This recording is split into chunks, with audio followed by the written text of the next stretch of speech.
자, 오늘 영상 간단하게 세 줄 요약해드립니다. 1. 1년 6개월을 주기로 금값이 상승세인지 하락세인지 파악한다. 2. 상승세면 사고 하락세면 판다. 3. 부자가 된다. 너무 쉽죠? 이렇게 간단한 투자법으로도 부자가 될 수 있다니 얼마나 좋습니까? 먼저 이 금투자법을 소개하는 이유는 지금이 금을 투자하기가 아주 적절한 시기이기 때문이에요. 지난 영상에서 이야기했듯이 금은 총 3번의 급격한 상승을 가져온 적이 있었는데, 첫 번째가 1971년 닉슨 쇼크가 터진 이후 금값이 말 그대로 금값이 돼서 무려 30배 가까이가 올랐고, 2007년 서브프라임 모기지 사태와 이어진 2008년 세계 금융위기로 또다시 어마어마한 상승선을 보입니다. 그리고 2019년 코로나로 인한 경제위기가 현대까지도 이어지면서 또다시 금 폭등이 이루어지고 있죠. 금 본위제 폐지 이후 금 시세가 큰 폭으로 상승한 단 3번의 기회 중 하나가 바로 지금이라는 겁니다. 그런데 이렇게 말하면, 아니 지금 중국도 제로 코로나 정책을 조금씩 풀고 있고 어느 정도 코로나도 마무리되고 있는 상황인데 이제 경기가 안정화돼서 금값 더 안 오르는 거 아니야? 이렇게 말씀하실 수 있겠지만, 금값은 추세가 가장 확실한 자산이라 상승기에는 꾸준히 상승세를 보이고 하락기에는 꾸준히 하락세를 보입니다. 이렇게 한번 상승하면 웬만하면 그 추세가 이어져요. 그 이유는 말씀드린 것처럼 경기와 밀접한 관계가 있기 때문인데, 이미 많은 경제 전문가들이 이 추세를 연구했습니다. 이건 유럽의 워렌 버핏이라고 불리는 최고의 투자자 앙드레 코스톨라니가 고안한 달걀 모형 이론이라는 것인데, 보시는 것처럼 크게 경기 호황기와 불황기로 나뉩니다. 그리고 다시 X축으로 경기 성숙기와 경기 침체기로 나누어서 총 4가지 추세를 설명합니다. 직접적인 주제는 아닌지라 간단히 설명하자면, 금리가 저점에서 고점으로 올라갈 때와 고점에서 저점으로 내려갈 때 금투자법을 다르게 해야 한다는 거예요. 여기서 금투자에 대한 내용은 빠져있지만 분명한 내용을 알 수 있죠. 경기는 일정한 주기를 가지고 좋아졌다가 나빠졌다가를 반복한다는 겁니다. 이 추세는 매우 확실해서 이에 따라 정부에서 금리를 내리기도 올리기도 하면서 경기 상황을 유도한다는 거예요. 이런 전체적인 경기 추세를 알고 있다면 어느 때에 어디에 투자해야 하는지 명확하게 알 수 있겠죠. 또 우라카미 구니오의 주식시장 사계절도 빼먹을 수 없겠죠. 주식시장에도 일정한 주기로 반복되는 분명한 추세가 존재하고, 이를 금융장세, 실적장세, 역금융장세, 역실적장세로 나누어서 정의한 겁니다. 저점에서 회복기와 호황기를 지나서 고점을 찍고 다시 후퇴기와 침체기로 들어서는 명확한 추세가 존재한다는 겁니다. 그리고 그렇게 움직일 수밖에 없는 이유를 시장과 기업, 소비자의 입장에서 명확히 설명하죠. 그럼 대체 이 주기가 어느 정도가 되냐? 이게 단순히 보면 이렇게 오르고 내리고가 명확한데, 그 안에서도 계속 잔잔히 파동이 있겠죠. 큰 틀에서 보면 분명 올라가고 있지만 분 단위로 쪼개서 보면 내려갔다 올라갔다 반복할 거 아니야. 그래서 이 주기를 또 많은 전문가가 연구했어요. 키친 파동에서는 이 주기를 2년에서 6년 정도로 말하고, 주굴라 파동 이름이 주굴라야. 주굴라 파동에서는 10년을 주기로 돌아간다 하고, 쿠즈네츠 파동에서는 20년, 콘트라티에프 파동은 50년으로 설명합니다. 어느 것이 맞다고 하기보단 이 모든 파동들이 동시다발적으로 이루어지면서 하나의 큰 그래프를 그리고 있다는 것이죠. 그러니 모든 경제 전문가들이 분석한 대로 어떤 이유로든 경제는 상승기와 하락기, 분명한 추세를 가지고 움직이고 있으며 이 주기는 항상 반복이 된다고 말합니다. 그런데 금값은 항상 이 주식시장과 반대로 움직인다 했죠. 오히려 경기가 안 좋을 때 안전한 자산인 금은 상승하고, 경기가 좋을 때는 모두 주식에 투자해서 금값이 떨어집니다. 이에 대한 내용은 이전 영상에서 자세히 다뤘으니 참고해주세요. 그러니 우리는 명확한 진실을 하나 얻을 수 있습니다. 경기가 좋아질 때는 주식시장에 투자하고, 경기가 나빠질 때는 금과 같은 실물시장에 투자해서 어떠한 때에도 돈을 버는 투자를 해야 한다는 것이죠. 자, 그럼 다시 금시세 그래프로 가봅시다. 올라갈 때는 확실히 올라가고 내려갈 때는 확실히 내려가고, 주식시장과는 정확히 반대로 움직이는 모습을 보여줍니다. 2012년 이후부터는 하락기 그리고 침체기의 모습을 보였다가 다시 상승기로 접어드는 모습을 그래프로 쉽게 확인할 수 있습니다. 그리고 사실상 경기 침체는 이제 시작했죠. 코로나의 여파로 주식시장은 하락기에 들어섰고, 이 명확한 하락기의 시그널을 근거로 미 연방준비제도와 세계 중앙은행은 금리를 급격하게 올리면서 이후로도 올릴 것을 공표하고 있어요. 소비가 줄어들 것을 감안하더라도 사람들이 높은 예금을 따라서 은행에 많은 돈을 저축하게 유도함으로 시장 수요를 줄여서 물가를 잡겠다는 겁니다. 그러니까 돈 쓰지 말고 저축해 하는 건데, 돈 안 쓰고 저축하면 기업이 성장할 수 있을까요? 안 그래도 매출이 안 나오는 기업이 자금 조달을 하는데도 금리가 높으니 대출을 받기도 쉽지 않은 상황이고, 예금에 많은 돈이 몰리니 투자금을 구하기도 쉽지 않죠. 이런 상황에 한 기업이 망하기라도 한다면 그 불안 심리로 더 투자하는 사람이 줄어들 거고, 명확한 경기 침체 시그널입니다. 뉴스에서는 연일 세계 경기가 심각하다, 엄청난 경제 위기가 올 것이다 떠들어대는데, 실제로 내 삶에 크게 달라진 게 있습니까?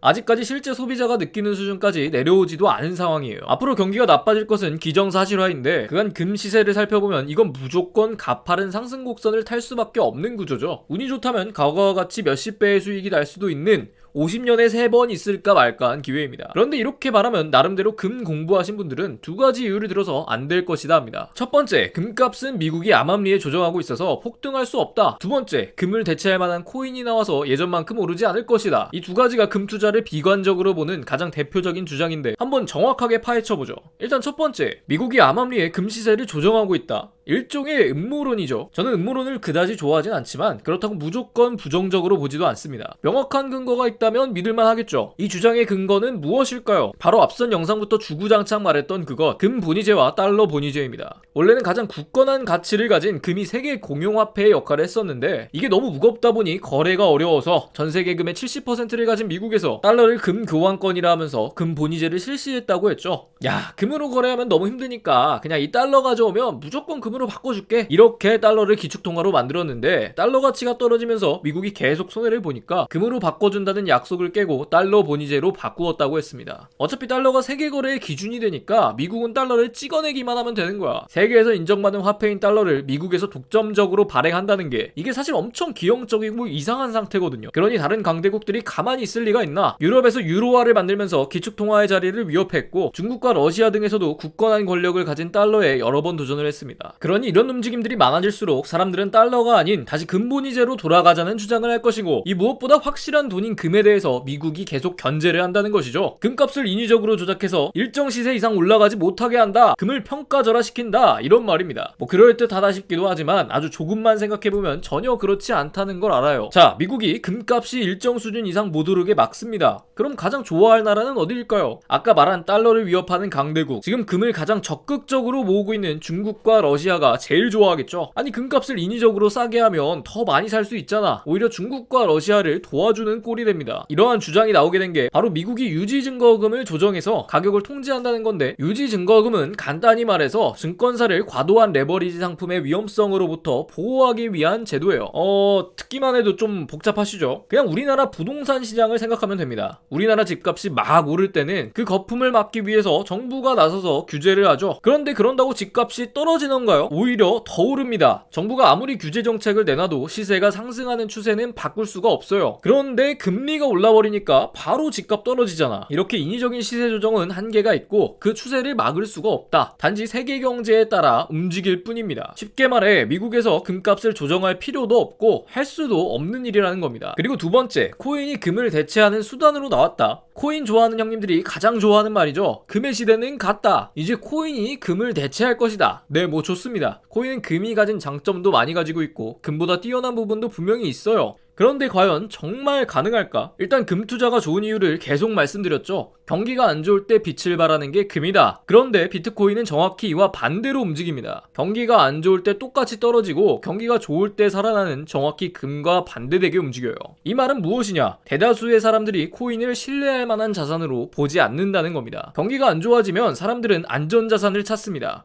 어떤 경제 위기가 와도 내 자산을 지켜줄 가장 안전한 것, 부동산 가격도 떨어지고 주가도 떨어지고 물가는 계속해서 오르고 이에 따라 화폐 가치도 떨어지고 어디에 돈을 넣어도 잃기만 하는 상황에 어느 누가 코인에다가 투자를 할까? 경제 위기가 오면 가장 먼저 빠지는 게 코인입니다. 현재 코로나로 인한 경제 위기가 생기면서 코인 시장이 주식 시장보다도 빠르게 급락하는 현상이 가장 불안정한 자산이라는 방증입니다. 그에 비해 금은 어떨까? 금은 지난 5,000년 동안 가장 신뢰받는 돈이었습니다. 그 어느 시대 어떤 곳에서도 돈의 역할을 잃은 적이 없죠. 이런 5,000년의 역사 동안 인정받은 금은 절대 무너지지 않을 것이라는 신뢰를 제공해줍니다. 이미 가치를 증명했기 때문에 굳이 자신을 증명하거나 더 많은 투자자를 끌어들이기 위해 급격한 변동폭을 보일 필요가 없다는 것이죠. 또 가치의 유무가 다르죠. 금에 투자하려는 사람이 영예에 수렴한다고 가정해봅시다. 아무도 금을 투자처라고 생각하지 않아요. 그럼 금의 가격은 영원히 될까요? 당연히 아니겠죠. 금은 투자의 목적으로만 있는 것이 아니니까. 전기를 사용하는 반도체를 포함한 모든 전자제품, 액세서리나 장신구, 관상용 등으로도 활용이 돼요. 사실 이 두 가지 쓰임새에서는 대체제가 없을 정도로 금이 굳건하게 자리를 잡고 있죠. 투자의 목적이 아니더라도 명확한 쓰임새가 있으니 금에 대한 수요는 꾸준히 있을 수밖에 없고 절대로 금값이 영원히 될 수는 없습니다. 그런데 비트코인에 투자하려는 사람이 0에 수렴한다면 그야말로 비트코인의 가격은 0이 됩니다. 투자해주는 사람이 없으면 가치가 없어져요. 블록체인 기술 자체는 활용도가 높고 가치가 있지만 그 기술 자체가 여러 수요자가 있어야 있어야 가능한 것이기에 투자하고자 하는 사람이 없으면 무용지물입니다. 그 외에 다른 목적으로 쓰임새가 없다는 것이죠. 즉 금과의 특성과는 반대로 경기가 좋아질 때에만 수요자가 생기는 명백한 위험자산이 맞습니다. 어떤 것이 가치가 더 높냐를 떠나서 금과의 성격이 완전히 달라 대체할 수가 없다는 것이죠. 정리하자면 금은 누군가 인위적으로 조작할 수도 없고 그 대체제를 만들 수도 없기 때문에 이전과 같이 시장 상황을 따라 시세는 오를 수밖에 없다. 그럼 이제 이 상승선에 우리도 탑승을 해야겠죠. 우선 영상 요약 부분에서 말씀드렸듯이 1년 6개월을 주기로 금 시세의 추세를 파악할 겁니다. 지난번 소개해드린 골드플레이션의 저자 조규원 선생님께서 오랜 연구 끝에 찾아낸 가장 적합한 추세 추정 주기예요. 금은 추세가 명확한 자산이라 횡보가 거의 없이 오를 때는 계속 오르고 내릴 때는 계속 내리는 모습을 보입니다. 그러니 1년 6개월을 기준으로 상승하면 사고 하락하면 파는 식으로 투자하면 큰 수익이 날 수밖에 없습니다. 이 그래프를 보면 쉽게 알 수 있는데 올라갈 때 매수하다가 고점을 지나서 다시 하락 추세가 시작될 때 매도해도 큰 수익이 나오는 것을 볼 수 있죠. 이것은 실제로 이 투자법을 적용해서 그 결과값을 구한 그래프입니다. 노란색은 70년도에 금을 사서 그대로 묵혀둔 수익이고 회색은 추세 추종 투자법을 따른 것입니다. 70년도에 금을 사서 그대로 묵혀뒀을 때 수익은 무려 4000% 수준으로 이 자체도 엄청나지만 추세 추종 투자법을 따랐을 때는 무려 24,100%로 비교가 안 되는 수준이죠. 같은 돈을 투자한다고 생각했을 때 무려 6배가 넘는 수익을 낼 수 있는 것입니다. 무조건 금을 많이 모아야지 하는 것보다 이렇게 추세에 따라 사고 파는 게 훨씬 더 큰 수익을 가져다 줄 수 있어요. 이러니 이 추세 추종 투자법을 안 따를 이유가 있습니까? 이건 일반 주식시장에서 먹히는 투자법이 아니에요. 물론 어느 정도의 효과는 있지만 그 추세가 명확하지 않고 변화무쌍하기 때문에 무조건 성공을 보장한다 하기는 어렵죠. 금 자체도 굉장히 매력적인 투자처이지만 이렇게 딱 맞는 투자법까지 가지고 있다면 부자가 되는 것도 꿈만은 아닐 것입니다. 아 형 좋아, 나도 바로 금에 투자하고 싶어. 지금 당장 금은방 가서 금반지 사면 되는 거야?